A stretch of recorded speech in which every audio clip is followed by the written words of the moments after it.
And welcome, ladies and gentlemen, to another episode of the Black and Blue Pod. I'm your host, Matt McLaughlin, joined alongside Timmy Gorman. And as of this moment, we are sweating bullets. As we're taping this, top of the eighth, Phillies are up 3-0. If they win, they clinch. Red October is here. And JT Realmuto is up to bat. So when I pause, it's like I'm like waiting for like maybe another dinger that extends the lead. No, he just grounded out. Sorry. Oh, damn it. I'm on a delay. Okay. So we're here to talk about the Eagles defeating the Jaguars in one of their earlier tests of this season. Also going to be talking about Tua, the whole concussion debacle, which is just unfortunately very sad. And also we are going to be talking about some of the hit or miss alternate uniforms that came out this week for the NFL. And we're going to wrap it up with some Philly stuff at the end. So we're just going to jump right into it here with the Eagles defeat the Jacksonville Jaguars 29-21. And it was kind of a scare. Eagles fall into a 14-0 deficit early in the game. Jalen Hurts throws a pick six, but the conditions looked like swamp. It looked like something out of like a Florida, like rundown tourist trap. Like it was just, I don't know if that's a good analogy, but it was just not ideal conditions for passing. And what does Nick Sirianni do? He feeds Miles Sanders 20 plus carries, 134 yards on the ground, 2 tutties on the day. So considering the Jaguars were on a hot streak, Timmy, this thought is creeping into my head. Can the Eagles go undefeated this season? No. I mean, it's a great thought. And I didn't text this to you earlier because I wanted to save it for the pod. But I said to a couple of my friends, especially the ones that are non-Eagles fans, I was like, I honestly hope we get to like a certain like spot. Like, of course, like Simmons talked about on his podcast today, and it's definitely a jinx. Like because he's just an asshole and hates everything Philly. So like it's definitely a jinx on his end. But I would love it for them to get to like 9-10-0 or something like that, and have the 72 Dolphins just their buttholes start clenching like they always do, and that they show up fucking Stafford. Sorry, you can cut that out. I'm gonna fucking kill him. I literally just lost a fantasy matchup. Down 2, I had Stafford. They had the Rams kicker. I'm going to lose because Matthew Stafford could have now pointed kicker by 3 points. I've given up on fantasy. But anyway, back to the Eagles. Anyway, so I just would love for the 72 Dolphins to have to show up to like the link, and we win again, and everyone there just absolutely boo the shit out of them and like just give them like a warm Philly welcome. Like it would just be so perfect. Outside of that, no, it's too tough. There's the extra week now. Yes, we don't have the hardest schedule because we didn't win the division last year. And, some of the teams that we were getting stuck with, like we got, generously gifted the AFC or the NFC North, which right now has, 3 of the 4 teams are kind of in limbo. And then the Packers can't score. Unfortunately, I think by the time we get them at the end of the season, they'll have figured out their offensive woes. The schedule set up easily for us. That said, I don't think we can go undefeated. I don't want us to have to bear that weight. It just would suck if we did. By the way, live breaking news, the fucking Brewers just tied the game. Of course they did. Thanks, Diamondbacks. Thanks, Arizona. Time to handle our own business. Let's go, bullpen. I don't want that weight because there's just too much on the team. And, I just like if Jalen Hurts was more established as a QB and like Sirianni was Bill Belichick or something like that, like it would be different, right? Yeah. But that'd be too much to put on this team. I don't need undefeated seasons. I don't need any of that shit. Let the 72 Dolphins continue to celebrate winning 14 games in the regular season back when the talent level in the league wasn't as big as it is now. And whatever, let them have that. I care about Super Bowl rings. And if I had to sacrifice an undefeated regular season for another Super Bowl ring, I'll go take it any day of the week. I'll go fucking 9-8 as long as we get in there and run as a wild card to piss even more people off. I don't care. As Super Bowl rings are what matters, and I just want another banner and another parade down Broad Street. That's all I give a shit about. No, yeah, I'm totally on that train with you. It would be kind of cool to see an undefeated Philadelphia Eagles season because I think that would be the most hated team to ever go undefeated because as much as people want to get on Philly fans for being like, oh, no one likes us, we don't care. Like that's genuinely how we feel. And I've had multiple conversations with my roommate about this, who is a Cowboys fan. And he routinely calls the Philly fans scumbags and all this stuff. And we're like, yes, exactly. We don't want you in our home stadium. Get the hell out. We don't want you here. And that's the type of fans that we are, is we're just chippy and we just talk trash. And would it be great? Absolutely. But like you said, I did not even consider the fact of the amount of pressure that would put on a young team. That is a very good point. I did not even consider if like Jalen Hurts coming into week, 16, Monday Night Football or Sunday Night Football, however their schedule will shape up by then, against Dallas or whoever. And can they go 14, 15, 16, 17-0, whatever it may be. That's a lot for a young team to handle. And I agree. I like their approach. It seems like they've been keeping it loose, keeping it fluid, not overthinking. Feeding Miles Sanders when it's downpouring. Against Washington, they air it out to Devontae Smith and A.J. Brown for the most part. And the defense stepping up against Minnesota, and somehow in week 1, figuring out a way to score 38 points. This team has figured out a way to win multiple ways. I think Ruben Frank had this take in the postgame show. They win multiple ways. They're playing great complementary football. And this is one of the most dangerous teams in the NFL officially. It's right up there with any AFC team, especially in the Bills, the Chiefs, the Chargers. Well, not even the Chargers. The Chargers have turned into an absolute dumpster fire in Los Angeles. But the Bills, the Chiefs, the Ravens, the Eagles belong in that conversation. And I think that they can definitely contend for a Super Bowl now that we've seen 4 weeks, and really seeing how Sirianni has developed as a play caller, how Hurts has developed as a passer, and Sanders looks like a man possessed. So as of right now, I'm loving everything from this team, especially facing a team where it's like emotional with Doug Peterson coming home and Trevor Lawrence really rising, and the Jacksonville Jaguars seem like they're rising, which is great. And you were on the money with this, Timmy. I'll give you all the credit in the world for that. It's an impressive win. And I really think it speaks to the character of this team and how they're ready to make a run right now. They're not putting this off for another couple of years. You know what I mean? No, and like you said, they've showed it's very complimentary.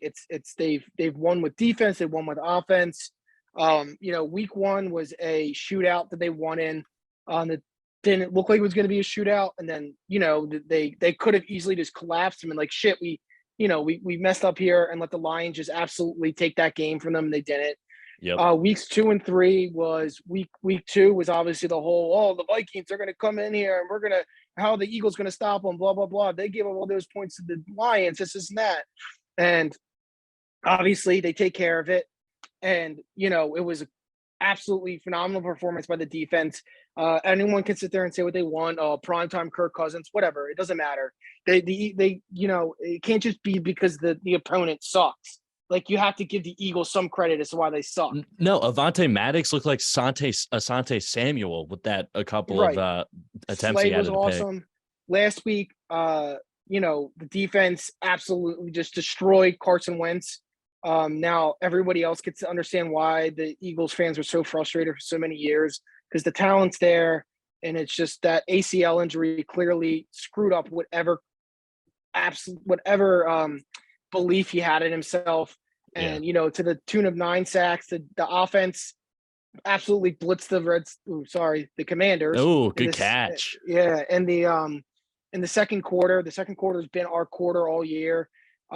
Then going into this game, it's like, the Eagles haven't scored in the second half in 2 straight games because the game has basically been over. But it definitely was a little bit worrisome. Now, we only scored 9 points in the second half, but it was enough. Hey, it's better than 0. And this game showed that, hey, can you take a punch in the mouth from a good team? Like, people can say what they want about the Jaguars. They're a good team. And like you said, we talked about this in the preseason. I thought they were going to be a way better team. Anything to get rid of that decanter of the Urban Meyer situation, got rid of it, right? And Doug Peterson, I said, is going to come in there. He's going to level things out. We were way better our first season than I think people remember. We started out 3-0, then it was a couple bad, close losses. Carson had to grow as a quarterback. And then Howie went and had that great 2017 offseason, which kind of mirrors the our past offseason kind of mirrors what he did in 2017, right? Yeah. And the benefits are showing already. Hurts has grown tremendously. Yesterday was hey, it's going to rain. So instead of trying to win in the rain, which is shit Andy Reid would have done back in the day, where he just would have tried to pass the ball all the time, they did what essentially on the Ringer Philly podcast, I thought it was a great way to term it. 3 more outs to go. They termed it, they ran a college offense. And essentially that's what they did. It was almost like a Chip Kelly, quick screens, like under 7 yards from the line of scrimmage, kind of no deep shots at all. Yep. And it was a lot of running and zone reads and mesh plays and stuff like that. And Sanders finally got his due. We finally can show up the fucking haters that all these people, blah, blah, blah, injuries and this and that, and blah, and he's no good. And you know what? When he gets his chance and the line actually blocked for him and they actually call plays for him instead of everything in the goal line being about Jalen Hurts getting his, he's obviously understood that he's going to have to score from a couple of yards out. And both his TD runs yesterday were phenomenal. That first one, the way he found the hole and was able to just get through and navigate, it hurt a little bit because I had him on my fantasy bench, but I don't give a shit. As long as he's scoring and playing well, it's all that matters for me. I don't care. And yeah, exactly. he just looked great. It was a great team performance. Now, the haters are going to say, oh, well, Trevor Lawrence and the fumbles and the rain, and it wasn't for the rain. Okay, sure. But Trevor Lawrence also made a boneheaded interception. He threw that ball with not realizing that Bradbury was just sitting there waiting for it, which is a great play by Bradbury. Yes, the one fumble where he lost it, that's probably weather related. The snap on where he lost it on the 3rd and 1 or whatever it was, yes, weather related, but that can happen anytime when you're and so that one can kind of be, so maybe 2 of them you could chalk up, right? Yeah, it wasn't like all 4 turnovers were a result of but then all the other 2 rain. with Hassan Reddick were all Hassan Reddick. Yep. And Hassan had his coming out day because I think a lot of Eagles fans are like, where's Reddick been this whole time, right? And he was an absolute monster yesterday, which was great to see him do it at home. They got punched in the mouth, they fought back. So it's another good win to have, a different type of win to have. And I think the whole fan base is finally behind this team. I think we've won ugly, we won dominant, we won with offense, we won with defense. Special teams, maybe. Hopefully Jake Elliott's okay. Obviously with that, that was not, I don't think that was a dirty play at all. I think, that guy just lost control and slipped into him in the rain. And I think we need to figure out our return situation because Britton Covey isn't getting it done in my books.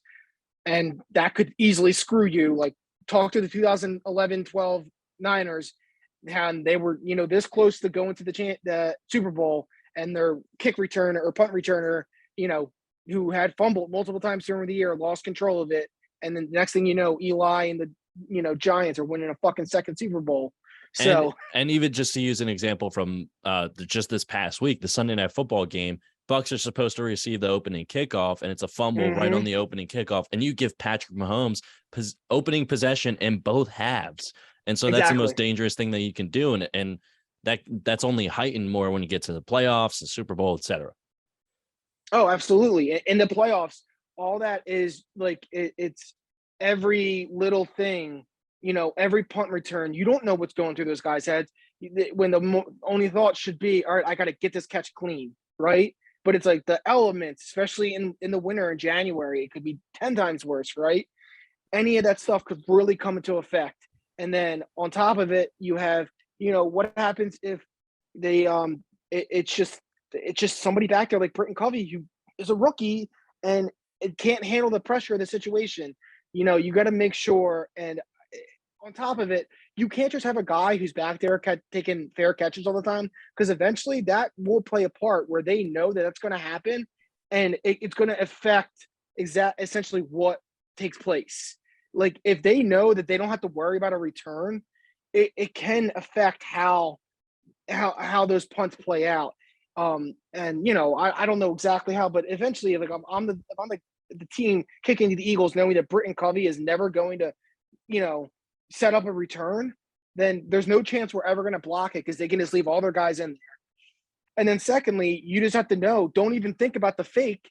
Just go right to him, because if he's even going to catch it, like, you can take the ball bouncing in the back of the end zone, but the idea that you can go right to him and mess him up and possibly have him fumble the ball outweighs that so much more. Outweighs the idea of getting the ball in like the 5 instead of the 20. Recovering the fumble is definitely more positive. So we're gonna have to get somebody back there that actually can do something. And I don't think he's the answer. Maybe it's another free agent acquisition, a trade. There's got to be somebody that can do this for us. I don't want to see Devontae Smith. No, because I think the Belichick would try and screw us out of like a first round pick or something. But fair. I don't want Devontae Smith back there either because I don't want him getting that happened injured. One time against Washington, and I was like, nope, don't need this. Just don't even field the punt. We just don't need him getting injured. This isn't like where Deshaun Jackson was. Like, Deshaun Jackson was a difference maker back there. Not that Devontae couldn't. Devontae's way too integral to the offense to have him back there.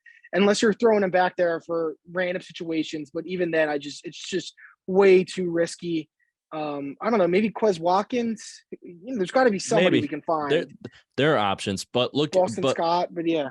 But looking ahead, so the Eagles got 2 more games before the bye week in week 7 at Arizona and then home against Dallas Sunday Night Football.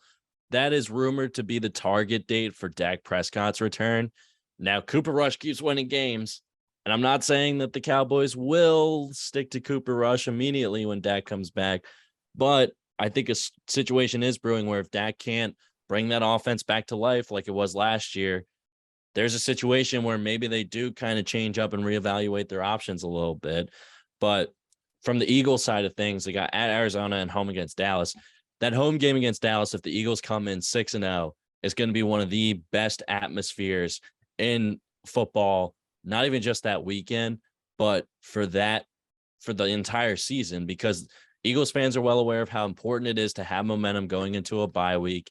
And the players know this city probably better than any other team besides the Super Bowl team a couple of years ago. And they know how important this rivalry is. Mm-hmm. So they know it's important to grab a victory, rest up, and get after it and be prepared for the rest of the season. So when I'm looking at these next 2 games, Arizona looks like a dumpster fire. Cliff King. Oh no, Penn State Wi-Fi. But as I was saying, of course, technology issues.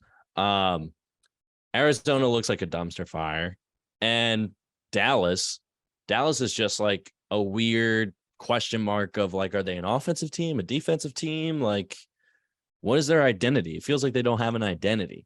And yeah, so like Cooper Rush isn't beating like these like they got a lucky win against the Bengals where there was a couple calls that went in their favor. And the Bengals didn't play the clock correctly. Then he beat the Giants, which is like cool. The Giants are what, 3-1? Yeah, they're not a real 3-1. And then right? Is that who he beat? Is that who? It was the Giant. It was the Giants, the Bengals, and the Giants. Yeah, the Giants 3-1. Sorry, that's what I meant. Are they 2-2? Let me double check. The Giants are 2-1. Or no, 3-1. 3-1. 3-1. Yeah. Right. It was at that after that loss, they went down to 2-1. I misread that. And then they beat the Commanders, who they won week 1, but that I think was before the Jaguars had really figured out who they were. And that was even a closer game than they shouldn't have won that game. They should be 0-4. But we saw who they are. They're Lions only win. And then we absolutely beat the shit out of them last week. And then, and it's also, but you gotta say, like I was saying for the Eagles, you can't just be like, oh, well, the opponent sucked. Like, no, good on Cooper Rush. He's come in, he's played solidly. Yesterday, I think apparently he got away with 2 should have been picks that were brought back on penalties or something like that. But that said, he's come in there, he's done what he's supposed to do. He's game managed, made some big time throws. He's 4-0. He's the first Dallas QB to start his career 4-0 or something like that. Oh, because he had to win another time. Like his first 4 starts, he's like 4-0. Like he's 4-0. He won another game like a couple seasons ago or something like that. Yep. So yeah, I'm excited about the Eagles moving forward, and they should be fun. But on a more is that a Sunday night game? You said? Yeah, the Dallas one is a Sunday night game. Arizona, I believe. Let me just double check. It's 4:25. It's a 4:25 game. Yeah, on Fox. And then the Dallas game is Sunday night, and then they don't have another primetime game until Thursday, November 3rd against the Texans on Thursday night. I thought they played the Steelers. I know the Steelers are a 1:00 game. No, yeah, Halloween. But primetime. Sorry, but I will say we can't take we shouldn't, like, we can't start looking ahead. Like, they can't look ahead to that Dallas game. Like, just even though the Cardinals are 2-2, they're shitty 2-2. But like what they did in that second half against the Raiders shows you that they can. Like right now, like obviously Kingsbury's proving to be a terrible head coach. They're kind of playing like backyard football every time they drop back. Hollywood Brown's been a pretty decent acquisition actually for them. Without Hopkins being there. They haven't really gotten James Conner going, but you don't want to be the team that lets them get going. So yeah, while they haven't looked great, and yes, they're 2-2, but they're they want to have a miraculous win against the Raiders team that should have put them away 6 different times, and then they won yesterday against a Broncos team that I've seen Pee Wee teams have better offenses than the Broncos, and who knows what's going on. I mean that guy Hackett might not make it up 1 year. No, I don't think so. I think it's already getting he's looking like the worst coaching hire so far. So we can't look ahead. It's just, and I hope that this team knows the Cardinals are a threat and shouldn't be slept on because they can still explode. Any team can be a threat, I guess is the best way to put it. Fair. Take each week in and out, be serious. Don't listen to can they go undefeated, can they not? And I think Fletcher Cox and the rest of the leaders in that locker room have that down pat. Fair. And yeah, so absolutely. It's just exciting. It's nice to once again look forward to Sundays. Yeah. The Eagles. It's fall. It's great, and it's nice to have something to bring you, like to have something in the sports world, bring us joy every week. Also, Diamondbacks up 5-4. Yeah, I saw that. I didn't want to interrupt. I meant that was going to. Yeah. So is it the bottom of the ninth? Bottom 10. Bottom of the 10th. Wait, how many outs? No outs. Runners on first and second, according to ESPN's The Gamecast. All right, so. Apparently, the kid that blew it for the Brewers tie is the kid from Norristown, Christian Walker, the Kennedy Kendrick kid. Apparently, he's the one that had the error that let them. Hopefully, he bounces back. Unfortunately, we do have to talk about the Tua issue. So, for anyone that may not be aware, Tua Tagovailoa, I think I nailed that pronunciation. Against the Bills, he was knocked. He kind of got pushed down to the ground and hit his head on the turf. And when he got up, he was a little bit woozy, so he checked out of the game and then came back in the second half. And the Dolphins reported it as a back injury. This all sets up 4 days later on Thursday Night Football against the Cincinnati Bengals. Tua thrown to the ground, and his head and neck, Tua's head and neck on Thursday Night Football got like snapped back, and then. And one of the scariest like sports sites I've ever seen is when he has like the crossed up fingers. When he's, it looked like he had broken his finger, and you couldn't figure out what looked like his finger had snapped off. And you're like, what's going on? And then they report that he was seizing, right? Yeah, exactly. And then and that was again only 4 days after the Bills hit the hit against the Bills. And then Saturday, the independent neurotrauma consultant was fired by the Dolphins. And so this raises a lot of concerns about, again, just like it was only 5, 6, 7 years ago, how is the NFL handling concussions? Was this handled the correct way? And for the NFL, this is probably the worst PR thing to happen to them at the moment as a sport. But more importantly for Tua, it's like, not only the football side of it, but it's just a fucking terrifying thing to see. Is like I can't even imagine being like his mother, and you look and you're watching your son play, and he's got like he can't work his fingers at the moment, and like, oh no, yep, what happened? RBI single. Yeah, tied. Brewers tied. Got to take care of our own business. We got to, you don't want to get down. Oh, it was the Brewers. I thought the Astros tied it up. I was like, fuck. Okay. No, we were still Schwarber still top for the Phillies. It's still top 9, 2 outs, 3-2. Schwarber's at the bat. He's literally he's about to get pitch 13, and it's about he's fouled off 7 pitches. He literally just keeps fouling them off. He missed a double down the line by like a pubic hair. Like it literally was like, sorry, by I X it out. He missed a double down the line by a beard hair. It was so close, and he just walked to load the bases for my favorite player in the world, Reese Hoskins. Yeah. But anyway, but yeah, so. Back to the Tua thing. in my opinion, this is the worst thing that could happen to the NFL at this moment, just with concussions. This is the one thing that could really, if there's any Achilles heel to the NFL and football as a sport, it's concussions and brain damage. And it's just a terrifying sight, and it's a terrifying thing to witness as a fan, let alone the parent of a player or something like that. And thankfully, I've never had a concussion. I've gotten my bell rung a few times, but nothing too crazy. Mainly because I sucked at football and I hated the contact.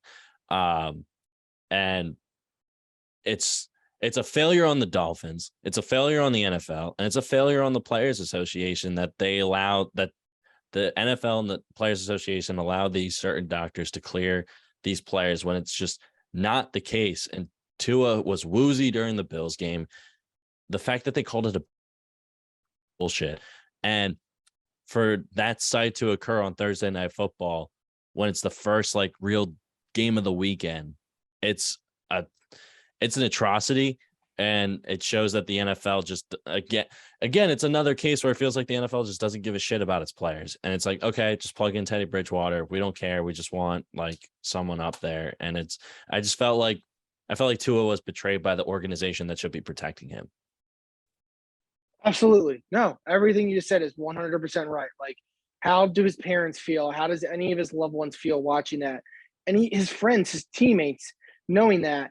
I don't understand how there's no one else in the Dolphins. Like, I get that there was like, hey man, he's finally looked good. We're off to the best start we've had in years. We could have some real momentum here. We beat the Bills, the whole 9 yards. This and that. Like, I don't understand how there was nobody else on that roster that stood up and said, what the fuck is Tua doing in this game? There was no way he should have gone back in that game against the Bills, let alone been out there last Thursday whatsoever. And if he sees the field before November, it is an absolute travesty, and it is such a missed up. No, I don't want to say missed opportunity. Is not the right way. It is criminal. Thank you. It is criminal on the NFL's part. If they should be tried for attempted murder. I'm serious. Like, there is no reason he should have ever been out there. The studies have come out and showed that if you get a concussion, you can recover from, right? But if you get a concussion within like 2 weeks, and Hoskins struck out like an asshole. If you get a concussion within 2 weeks or like 10 days or something after that first one you got, it is like you've gotten like 3 or 4 together is how it happens. And let me tell you, I can tell you because I've done it before. I got 3 in a span of 10 days my freshman year of college. Okay. And it's stupid. Damn. And it hurt. And I remember spending basically like a month in a haze where like it was just like every day was just like out of it. Like, it was to the point that like my friends were like literally like making sure that like they would every morning would call me, like whether like one of my boys or like at the time like my girlfriend would call me to be like, are you awake? Like you got class, checking up on you and stuff yeah, like just that. to make sure. And like luckily I had class with a bunch of buddies I had become friends with quickly because we were all in the same major. And I had a couple other kids that I went to high school that I went to Drexel with, and they would, call and be like, hey, you're up, like, and they would like, they'd stand outside to make sure I like got to like class okay, because it was playing football with them. Like, we would play tackle football, and like on like there's a field like on Drexel's campus where you can use, and it's like a turf field. And the first time I did it, the first one I got, I was, we were playing, and I went and I got like low bridge, and I fell and I hit my head, and it was like a turf field, but it was still a little hard. And I hit my head, and I was like, oh, okay, like that kind of hurt. It is what it is. But like, as like it went on, I started to get a little bit more like out of it. Yeah. And then like I ended up butting heads like later on like that was probably like a half hour later. And then like we went like to leave and be done. And as we're walking, I kind of started not to feel good. And the next thing I know, I just kind of like wobble and like fell over. And luckily, like my one buddy and a girlfriend at the time were standing there, and like they catch me, and they're like, so I remember going to the ER, and they're like, yeah, you have a concussion, blah, blah, blah. So then I remember being a dumbass, and like a week later going out, or no, like not even a week, like maybe even like 5 days later going out and playing again, or like 3 days. And that time I literally was running and went head on, and like, boom, the top of my head with my buddy Jake's head, like smacked. And Jake was like a 200. I'm like, at the time, like 235 pounds, like 6'4". He played like Tank. he poked like, yeah, he was a tank. He played middle linebacker for Lancaster Catholic. Like he was a Oh beast. my And I God. just Yeah. remember hitting him and like getting up and be like, whoa. And all my friends being like, you're all right. Like they all kind of said like, thought maybe I shouldn't be playing. Or at least I should have just been playing like quarterback at that point. Yeah. I'm like, I'm fine. I'm fine. I'm fine. And I was just like, whatever. And I remember the next day literally falling asleep in the shower before class and like waking up by like, I was falling and I literally caught myself. And then I remember falling asleep in class and the teacher yelling at me and my friend literally going up to him afterwards and making the teacher feel like an asshole and being like, we think he has like a concussion. And she sent me to like, because she was the track coach or whatever, or like she was in the athletics department, took me to like their like health specialist at Drexel to have me looked at. And they're like, yeah, like, don't like, dude, you have a concussion. Like, what happened? I explained everything to them. And they were like, yeah, like no contact, whatever, for the certain next amount of days. And like a week later, so I was just a little bit more than 10 days, I guess, but still, it was like, yeah. So like a week later, I was walking to, I was coming home from a party and I got jumped by a couple frat kids Ugh. who were saying shit to like I was like with my buddy and his girl at the time, or like girl he was looking up with ended up being her friend, a person years late, like she was still a friend years later, and they were like saying shit to her, and I was, under the influence, like drunk, Defensive. Yeah. and I was defensive, and I told them to shut the fuck up, and that they came running over, blah blah blah, and one thing led to another, and all I remember is that they were Indian, and they kept using the N word, and I was like, dude, stop saying that, you're not black, and then they said I was racist because I said that, and I was just like, Naturally. I was like, shut the fuck up and like get away, I was like leave, like no one wants anything, you're the one being like an asshole to my friend, like apologize to her, like have some respect and be like a gentleman or something. And they're like, fuck you, apologize, you racist. I'm like, I'm not racist, you're the assholes. Long story Yeah. short, they throw a punch and it like they hit me. And so my buddy, there's three of them, my buddy's trying to throw them off. Meanwhile, Drexel campus security watches this all go down, takes her sweet time walking over, like to see it. I'm on the ground, and then the only thing that I got up for is I looked up and I see this one kid take a swing at the girl who was my friend Jamie. I'm like, are you fucking kidding me? You just try to throw a punch at a girl? So like, even though I'm like out of it, man, like in a like blacked out, I just remember popping up, Seeing red. like seeing red, and then like literally punching the one kid, and then they saw like a cop car come around the corner and they all bolted. And like, I don't remember much after that. The only reason I have any recollection of all this is it was explained to me later on by my buddy, my friend Bill, and this girl Jamie, and like through the years, like because I was still friends with them for years afterwards, explaining like what really did happen. And they eventually find the one kid hiding behind a dumpster. They got their comeuppance. Let's put it that way. That's all I'll say. Leave it at that. They were eventually taken care of by somebody else. And like ended up in the hospital. They're like, you've had like this is like documented as like your third concussion now in like the last like 10 to like 12 days. Like you need to like take it easy. Like, and then that was like around like Halloween weekend, maybe like a week before Halloween. And I just remember like I was just in a daze for the rest of the semester almost. And it affects a lot of things like those were 3 of the 7 concussions I had. My first concussion I got when I was 14 years old. We were wrestling, like my friends and I were like screwing around when I was in 8th grade, slam my head on the top of the cold ground, like in the middle of December. Oh my God. And didn't really know what was going on. And then I got another one 2 days later playing basketball. I dove for a loose ball and hit my head on the bleachers. Ugh. So I got like my first 2 in back to back. And I just remember like being in a fog, and they suck. It's headaches, it's fogs, and it brings This on a is like, whole other but things. it's brain function is what it Right. is. And like that's completely different than a broken bone in your leg or an ankle or Exactly. something like that. And that's where CTE, everything like that, and it affects at so many different levels. Like I can tell you right now, like I had depression and anxiety issues prior to all these like happening, but I can tell you my depression and anxiety was definitely increased by concussions. And I remember like sitting like finals week, sitting outside, like when I should have been studying, and I'm with my girlfriend at the time. And I remember, like, for no reason whatsoever, I was just so depressed that I was like not like suicidal, but I was like nothing could cheer me up. And I just remember she stayed up the whole night with me, trying to like talk me down and like make like, you have a lot of good things going for you, this and that. And like it was like I'd never been that more depressed in my life. And you wonder why all these people that end up having CT kill themselves, because I can only imagine how much more darker it gets for them.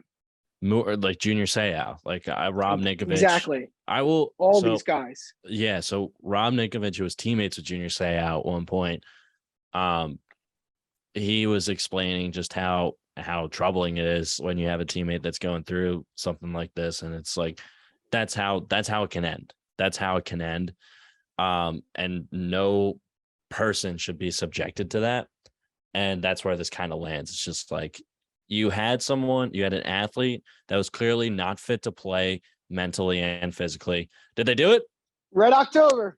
All right, we'll wrap this up. But yeah, it's brain function, completely different story.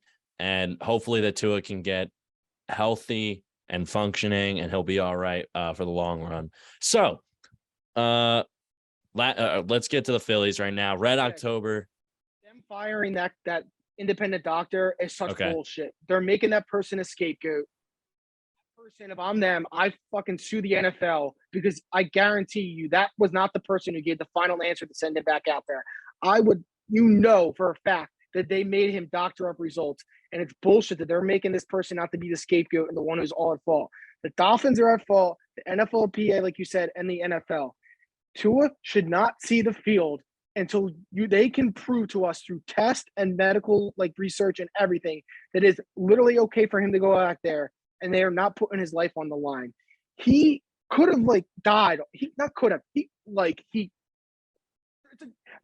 died on Thursday. He could have. They affected his long-term health so bad. It could have been a Ryan Shazier situation where he struggles to walk again, and exactly. It's terrifying. Alone, they should have learned from, and the fact that they were willing to put him in that situation, all for a win or a loss, and because it was on a Thursday night game, it's absolute bullshit. And I'm sorry, like, yes, Tua, they can sit there and say, well, Tua wanted to go back out there. Of course he does. He's a football player. He's a professional athlete. That's what they want to do. But that's a terrible excuse. It's your job to protect them. And it's just, we thought we were getting better with this. And if I have issues with my 7 concussions that never came in a professional situation, I can only imagine how fucking much more it hurts his head getting him in an NFL game. And it's just such a shame, and watching that happen. And I would really hope that we don't have to sit here and keep having this conversation around Tua or any other player this year, and that when he comes back to play, it's because he's able to, and not because they're forcing the issue just for the wins and loss record. For sure. All right, let's transition to a more happy topic. The Phillies are going to the playoffs. The Red October is officially back. The 11-year drought finally ends as the Phillies just beat the Astros 3-0. So, Timmy, can they do it? Can they win a 3-game series again? Knock on the door of a commissioner's trophy. So they got what? We'll get the Cardinals, I guess, is how it's going to stack up, right? Yeah, it's probably going to be the Cardinals, and then they would play the winner. There's no way they can catch. There's no way they can catch the Padres, nor do I want them to, because it looks like the Mets are going to be the team that is a 4 seed. Yeah, and I'd rather be the 6 seed at that point.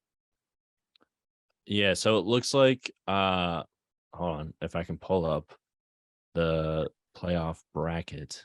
Let me see. At the pro season. So it would be Phillies. Yeah, I think it's Phillies versus Cardinals.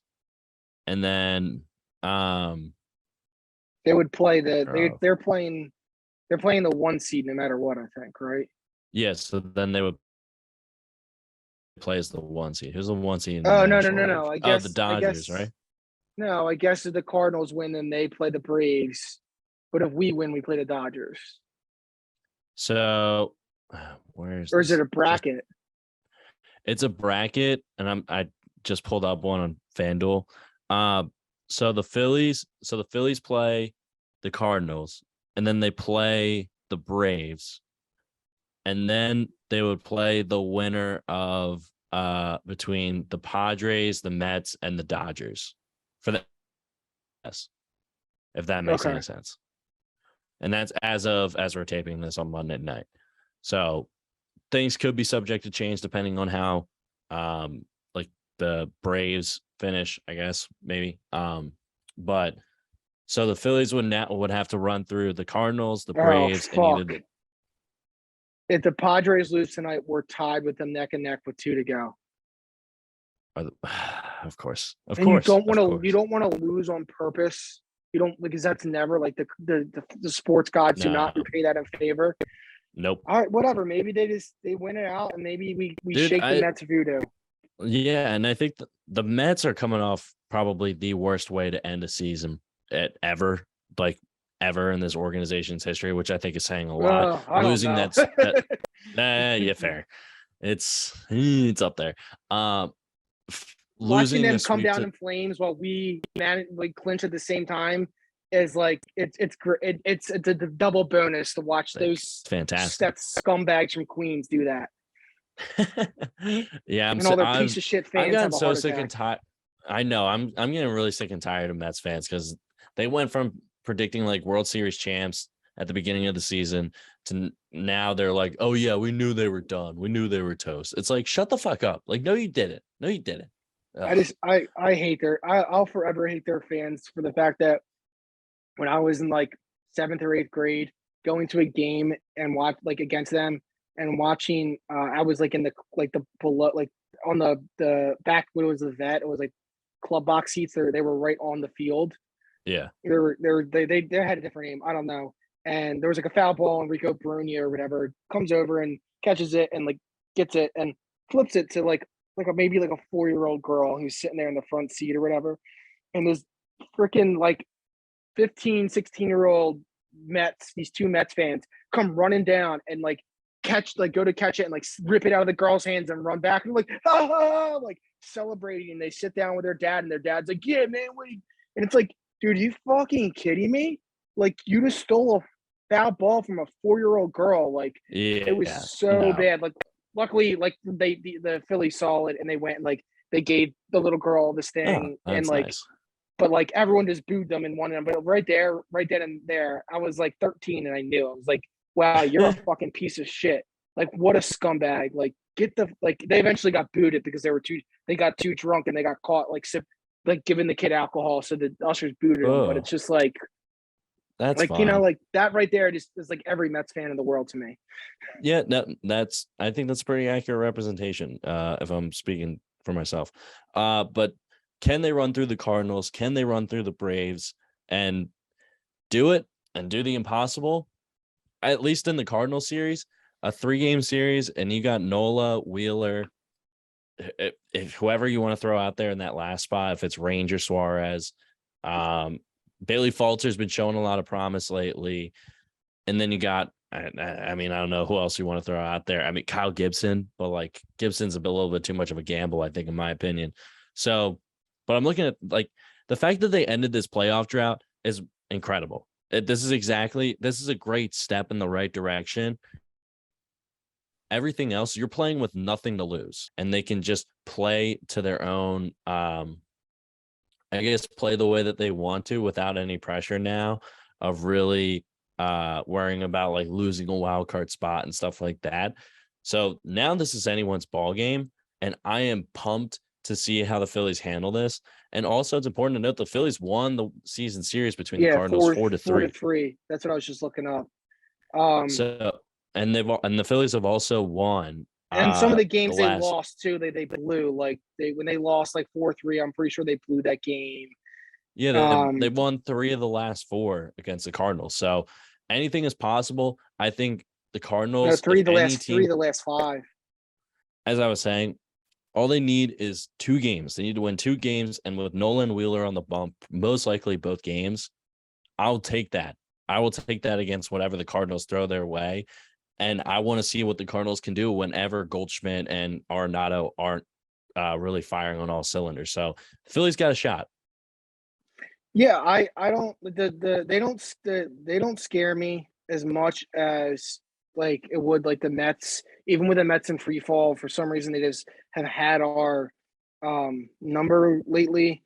Um I'm just like I'm trying to see who they're like who are their starters, I wonder. The Cardinal starters, Yeah. I have not looked up their rotation in a minute. That's what I'm trying to figure out. Jack Flaherty, Jordan Montgomery, Adam Wainwright, Miles McCullis, and Jose Quintana. Oh, that's right. I forgot they got Quintana. So But has Quintana been like any good for them, I wonder? So Quintana's 2.93 ERA. In his last, he's only given up 3 earned runs in his last 5 starts. So Quintana's kind of a threat, I feel like. But even if this comes down to a pitcher's duel, I'm still going to put money on the Phillies offense, because the Phillies offense will be so much more relaxed. And I think this could be the best offense that we see from the Phillies in months, that they don't have to worry about. Oh, absolutely. Yeah. I think the pressure is gone. I think there was always like ever since that Harper contract, and then the Nationals went and won the World Series and all that. Not that he hasn't lived up to it, because he has. I think there's that kind of pressure on him to really deliver. Obviously Castellanos and Schwarber didn't have the years we thought they were going to have. Hoskins had his typical, I'm going to hit 25 or so homers with 70 plus RBIs and bat 260, 250. Bohm obviously had a little bit of a struggle in the beginning of the year, but his bat essentially helped carry us average wise for the months that Harper was out. He's struggled a lot lately, and that worries me. I don't know if he's just getting tired or what, but I hope he just starts fresh and is ready to go come the postseason. Harper, same thing. Segura's been good when he's been healthy for us. Brandon Marsh looks like he's kind of figuring out. Stott's been awesome lately. Like we haven't had the set lineup. I think that we've won it all season until the last like month and a half, 2 months. And I think it's finally starting to come in the order. Like you said, Wheeler and Nola 1-2 was a great combo. Ranger Suarez has been pitching phenomenal since the middle of June. He's had a couple bad starts, but then he's had really good ones. Like last week against Chicago, like he pitched awesome. And it's just the offense just screwed him. He was amazing. Also, it's a crying shame he doesn't qualify for the Golden Glove for the pitcher, because he should win it, just going hands down. Like he is so sick with the glove. He just feels so everything near him, and it's just like so calm getting it over to first base. He's Chase Utley 2.0. Like it's been great watching him on the mound, and he came into camp overweight, wasn't ready. I don't think he took the offseason as serious as he needed to. He had to work himself into shape, and now that he's been there, he's been great. Gibson better get fucking shifted to the bullpen, because I can't watch any more of his shit. I'd even take Eflin back in the rotation if it makes it better. I was going to say, so you would bring Eflin back in and put Gibson to the bullpen? The thing is, it's going to be Syndergaard, right? You got to think it's either that or Falter. And I don't know, at this point, Falter has been the better starter than the other two. You know what I mean? It's like, or, it's either way, that fourth starter isn't great. But that's something that obviously they're going to have to worry about if they get there. They have to worry about winning a 3-game series first, right? Yeah. So exactly. They get 2 games in St. Louis and 1 game here. They got to steal one of those 2 to be able to bring that series back home. Hopefully they can do it. It'd be nice to even get it so they don't even have to worry about bringing it back home, right? And like that, they can win those 2 right there, and everything like that. But I don't know. It's nice. I want to feel excited, but I've given up and come back to this team so many times this year. Like that, you're not the only one. I feel like a hypocrite being excited about this, but it's like whatever. It's nice just to have it. It's nice that it's not just the Eagles and Sixers we've been getting excited about. That it's Red October. Hopefully they can do more than just play one meaningless 3-game series. that they can get to the division series and maybe take that to 5 games. I honestly don't see them getting past the division series, but it's not out of the question for them to get there. It would take a lot to come together. The lineup would really have to start hitting consistently. I But just want to see what Nola can do in a bright spot. I think he's Right. just had such bad teams for so long that seeing these other veterans get back into the playoffs and with a chance to win a championship, that boost is so different for this team compared to others. Like Atlanta, I think it's easy to catch Atlanta with a haymaker and really catch them by surprise. The Mets are feeling all the pressure in the world right now, especially with the collapse. Well, I can't see them surviving the Padres, honestly. So the Padres, my only concern is Machado and Tatis going to be, or not Tatis, excuse me, Machado and Soto going to be enough? Because Soto has not had great numbers with the Padres so far since he's been traded He's been there. terrible. Exactly. And really, the Dodgers are the Dodgers. Like, they have a star-studded lineup every single year. So, of course, they're going to be a challenge, but you don't have to deal with them until the NLCS, hopefully, if you get to that point. So, Right. if there's any bracket that the Phillies could get through to reach the NLCS at least, it's the region that they're in right now, which is against the Cardinals. And then if they beat the Cardinals, they get the Braves. And I could see the Braves taking a step back and kind of coming in too cocky a little bit and taking a step back, and everyone's counting their money. Dansby Swanson's counting their money, Austin Riley and all these guys. And then the Phillies come out here and say, fuck you. We've got our eyes on a championship. We've been fighting for this for a decade. We're not letting this slip past. And Bryce has had really good numbers, I think, at Atlanta's ballpark throughout his career.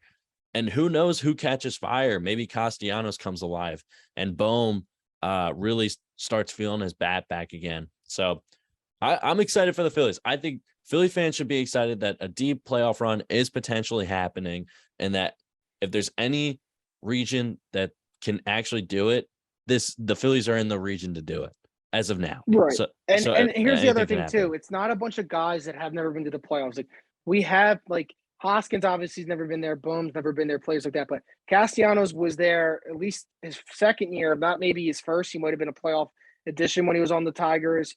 He played with the Cubs, I believe, that one year. He had a half a year with them. And no, that was 2019. So I don't think he did, because I don't think the Cubs made it that year. He did it with the Reds in that 2020 shortened season. Like, so he's had a couple cups of coffee in the playoffs, right? Schwarber obviously has a championship. Harper has been there with the Nationals multiple times. There's I think Wheeler was there with the Mets. You know, there's people on there's pitchers on this roster that have been there. Syndergaard made it to the World Series. We have some people in our bullpen that have done it. You know, Nola obviously pitched some big games when he was at LSU, and he's starting to look like 2018 Nola again. But I think the difference is, sorry to cut you off, but I think the difference is that these guys haven't won it yet. So they're still hungry for the championship victory. Oh, no. Yeah, right. Yeah. No, I'm just saying it helps to have like people like when the 2007 Phillies finally broke that schneid and the Mets epic collapse. That, by the way, is probably their worst thing ever. I literally, as soon as I said that, I was thinking, I was like, oh wait, no, 07. I would definitely. Yeah, but you were so young. It's you can, I give you the pass. Fair enough. But like, I just think that team, there were some players that had made it before, but it was so young that they kind of needed that. They needed the blood. They needed to get blooded. Like, they needed to like have the first exposure, right? Yep. And then they finally got it. And then the next year they came back and they made it. And, you know, they put it all together and they won it all. Greatest fall of my, one of the greatest falls of my life. It was phenomenal. Turned 21. They were going. All right, this is not reminiscent time. Yeah. This is let's stay on track. Do I think they can do that this year? No, but I don't think it's going to be as bad as 2007, right? Where they just are like 2 and it's just boom, they're done. Oh yeah. I think that they can at least win against the Cardinals. It also wouldn't surprise me to just go out and get shellacked for 2 games because the Cardinals have been really hot. But you never know. The playoffs are a different beast. Like we've said, Nola and Wheeler are a great 1-2 punch. If anything, we made it And if anything, the big news here is if we at least get to the divisional series and then maybe we get swept or something happens, even if we get swept in the first round, they'll look at this roster and be like, all right, we got there, but now what do we need to go on a deeper run? Like, we need more consistent features from the lineup, and maybe they just think, hey, we roll it back, which I know they're going to do, but they need a couple more starters. They need more bullpen help, and they need something like that's going to make it like they need more consistent help out in the outfield. I think Stott with a full year will be better. Yeah. But like you said, Red October finally. So we'll see. So if you're the Phillies front office, are you bringing back Rob Thompson now that the drought's over? That's the other thing. I don't know, man, because everyone is like in love with him, and I get it, but there's a lot of things that I question in how he handled this team. He made some very questionable decisions at different times. I think anyone was going to catch the boon of post Girardi. Like that team, the team was just so happy to get rid of him. The clubhouse clearly despised his guts. It's not to say that he's not bad. A lot of people in the industry think that he's been long deserving, but I just think, you know, when Schwarber and Hoskins were struggling, it was very weird to leave them in the 1-2 hole the whole time. You and I have talked about it. I'm not the only one. That's not just my hate for Hoskins, but he's not a 2-hole hitter. I think Segura should be there, you know, or Baum, and with Segura in the leadoff spot. You know, with Schwarber probably in the 4-hole, because I think it's a lot better to have a guy in the 4-hole who hits 230 with 40 home runs than it is at leadoff in the leadoff spot. You know what I mean? I that's been one of my big issues. I think he's mismanaged the bullpen, the starting pitching sometimes. But I mean, if they go on a run, or you know, they get to the division series and go 5 games, narrowly lose, he's definitely getting the contract. But you know, how many times has that panned out? I don't know. Like, there's been times where it's like with Jack McKeon taking over for the Marlins and they go all the way and stuff like that. You know what I mean? It's few and far between. But I guess the bigger question is, if you don't take him, who do you hire? Exactly. Like, That's what I was going to say. You got to hire someone that clearly gives you the same influence that he did. Joe Madden, or is Joe Madden just completely washed at this point? I don't know. Maybe he gets a fresh start. I always wanted him over Girardi, but apparently he thought the Angels gave him a better option. We saw how that worked out.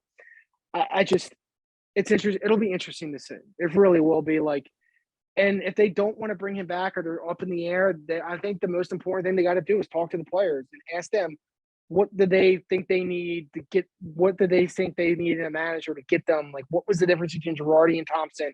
Now, they shouldn't have the final say, because obviously when the players have the final say, it never ends up well. Yeah. But I don't know. I think no matter what, he's going to get a contract. I don't know if it's the right idea, but we'll see. We'll see what happens. Yeah. All right. Wrapping up here. We wanted to talk about NFL alternate uniforms because there were some yikes. So the Washington Commanders, New Orleans Saints, and Cincinnati Bengals all debuted their alternate uniforms for this year. The Bengals did a cocaine white, is what I'm calling it. They did an all white helmet. Commanders did all black uniforms, and then the Saints did like their all what are called the Stormtrooper, like the whites with the gold letters. But they debuted a new black helmet with like the gold stripe. Yeah, thank you. The gold stripe down the middle. So the Washington Commanders were just absolutely atrocious. This team looks like a Call of Duty like esports video game. Like it looks atrocious. This looks like an 8-year-old got a hold of like cheat codes but just messed with his settings. And I know that because I've been that brother a couple of times. So the Washington Commanders, they've whiffed on this rebrand. They whiffed on all these uniforms and all these changes. And it's just atrocious. Another chapter in the Washington dumpster fire that is the Dan Snyder era. The Saints, I didn't mind. I think the Saints were like a yellow light on like the traffic scale. The Commanders were a red light. Yeah, there was a green, there was a yellow, there was a red. There was a very clear, obvious winner, maybe, and then an obvious loser. And yeah, agreed. Sorry. No, it's okay. The Bengals, I really like the white, but I could do without the not related to the uniform, the white like field art, like the white Bengals logo. I don't know if you saw Oh that. yeah. And the white end zones. I was like, okay, I think we're doing this a little bit too much. I think this is gonna be we're gonna have Leo DiCaprio repro Wall Street and just snorting up the entire field. Like this is gonna be we need to relax a little bit with some of the white, but I love the Bengals jerseys. That's Oh, why. the Giants also wore their throwbacks yesterday too. Oh, I I'll knew there never was a hate fourth those. team. I'll never hate Yeah, those. Those should be their regular uniforms. Like the Eagles should go back to the agreed, Kelly agreed, green. agreed. So I'll never hate on those uniforms. But yeah, Washington Commanders, complete whiff. Dan Steiner, terrible owner. Shocking news. But yeah, what'd you think about these? um, I think I didn't even know that they were wearing. I didn't even know they were like technically. I guess it's not everything they wear this year is new. I obviously everyone knows that it's just been a terrible rebrand. Like you essentially just change your name. Like you have the same colors, everything else. All it is you change your name to the Commanders, which is just stupid. It just shows you how much of a piece of shit Daniel Snyder is. First of all, those colors are hideous. Like I don't know what team is like, oh, I love being maroon and yellow. Like they're just it's a hideous combination of colors. Like it doesn't work. I would never be excited to rep that combo like anywhere. It just needs to go, right? Maroon in general is a very hard color to pull off, and the gold or yellow is another one that I'm not a big fan of. But if you match it with the right scheme, it is. That said, yeah, like just when I saw them yesterday, like you said, it was just like some 8-year-old made jerseys on NCAA like 2024 when that comes back out. You know what I mean? Like Yeah. just like the black for black's sake is like what Uni Watch, Paul's Lucas Uni Watch calls them or whatever. Like they're just ugly. Like everything about their set is ugly. It's just just it's so bad. It's just they should just be forced to get rid of the Commander's name. And the fact that the NFL didn't tell them, listen, you need to change the colors too, because just changing the name essentially just says, oh yeah, we took the Redskins name off of everything and put Commanders over. Like that's all they did. And the fact that they didn't Yeah. make them change it shows how terrible the Commissioner Goodell is. I would have even been okay with if they like incorporated red in the name. Like they were like Red Hogs and Red Wolves that was out there. Like I would have Right. loved that name. That would have been great. Then you could have kept color scheme around, I think, a little bit. That would have been more Well, reasonable. they're playing the Capitol. They should be red, white, and blue of some sort. That's what all the other 3 teams in Washington do, right? That's what the Wizards do. That's what the Nationals do, and that's what the Capitals do, right? Yep. And Fair. that's why it should have been Fair better. counter. Like they go along with all those names. They should have been like the Sentinels minus the Wizards, right? But like or something like that. The name was wrong. Everything else was wrong. Like, and they should have just gone red, white, and blue in some form of that. But instead, Daniel Snyder's just a scumbag piece of shit that thought he was pulling one over. Like whatever. The Saints, obviously, I love the jersey pant like that color rush combo that they have. That all white. Yeah, I still don't know about those helmets. I think it's better with the silver. I think it's better with the gold helmet, their natural gold helmets. The only other thing I could see is I would like to see them maybe instead of black do a white like the Bengals did. Like I think that could be cool. They did a white with black and with 2 black and then a silver down the middle stripe with the silver fleur de lis, which is what that's called. Yeah. The The symbol coat on of there. arms. The fleur de lis. Like I would like in silver or in the gold with an all white helmet, and maybe you do like. I guess it's got to be. I guess you could have like a black face mask, maybe. Yeah. No, you could. I was thinking of the like original like Archie Manning years logo because I think they had wasn't that when they had like the actual dude like holding the shield. You may have to look it up. I'm gonna look that up. I Because think didn't they have it once where it said Saints on it too or something? Yeah. Exactly. I was thinking of that.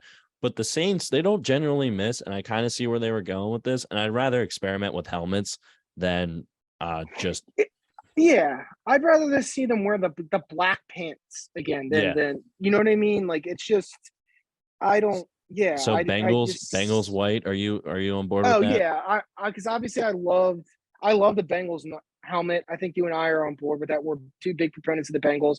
Yep. I love their color rush unis, but I did think it looked a little bit weird with the orange. I'm glad they didn't go black. I'm glad they went with the white because there's the Cardinals next week are going to wear black against the Eagles, and I think it's just going to look dumb. I'm not really excited for the Eagles black helmet because I think having black with the midnight green, it's too dark. Like, I think that we should keep the black helmet next year. Or I would think if we made Kelly green our main color, it would have been awesome. And then to keep the black helmet with Kelly green, I think would go so much better, right? Obviously, we can't, so the black helmet's going to go, right? But it'll be interesting to see when the Eagles roll that out this year, how it looks. But I'm glad they went white. Like Simmons and Cousin Sal were bitching about it. I'm like, yeah, that's because you're old guys who just want the same boring old shit. Like, no, I think it looked great. I think it looked clean. It was so beautiful on the field, like everything about it. I love that. I loved how it looked. I think they did it right. I think the whole uniform went together great. And I think it's definitely I think it's definitely a win. And if people don't like it, I think it's just because they just are like I think the Uni Watch guy hated on it. And I'm like, but I think it's because he just hates the Bengals look in general. And it's like, why? I think their helmets are great. I think they're a unique design. An iconic helmet. I think it's such a cool helmet with the stripes. And it's better than the Michigan, whatever that shit's supposed to be with how they had that thing going. Like, now Michigan pulls it off, but there's other teams that wear that look. And I'm like, why? Like, I'd rather have the tiger stripes. I think it looks way better. Yeah, for sure. All right. It looks like Archie Manning always had, from what it's looking like here, it looks like they always had, he always wore the helmet with the fleur-de-lis on it. The only thing that was different is that it looks like their black jerseys were a little bit different. And at one point they wore black pants with their away uniforms. I guess they have black pants now, don't they? Yeah. Yeah.